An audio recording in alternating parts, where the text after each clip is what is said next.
શું મિત્રો તમે જાણો છો કે પોલીસ તમારી ધરપકડ કરે તો તમારી પાસે કયા કયા રાઇટ છે, કયા કયા અધિકાર છે?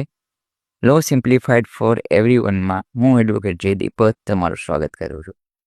આપણે જાણીએ તો તમારી પાસે મુખ્યત્વે 3 થી 4 રાઇટ છે જે પોલીસ ધરપકડ કરે ત્યારે મહત્વના કહી શકાય. પ્રથમ રાઇટ છે તમારો, પોલીસ જ્યારે તમારી ધરપકડ કરે છે તો એ ધરપકડ કયા કારણોસર કરવામાં આવી છે તે પોલીસને તમને જાણ કરવી પડશે. મુખ્યત્વે કયા કયા કારણો છે અને કઈ કારણોસર તમને ધરપકડ થઈ તે પોલીસે જાણ આપી છે.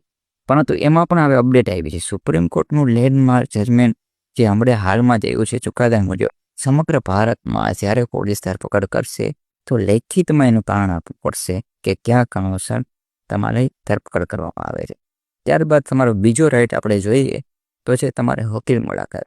જ્યારે તમારી ધરપકડ થાય તો તમારા વકીલની મુલાકાત લેવી, તેમની સાથે ચર્ચા કરવી, જામીન માટેની પ્રોસેસ જાણવી અને વગેરે જેવા મુદ્દાઓ પર તમે વકીલની મુલાકાત લઈ અને ચર્ચા કરી શકો છો, જે તમારો બીજો અને મહત્વનો રાઇટ છે. ત્યારબાદ તમારો ત્રીજો રાઇટ છે તમને 24 કલાકની અંદર મેજિસ્ટ્રેટની સમક્ષ પક્ષ કરવા.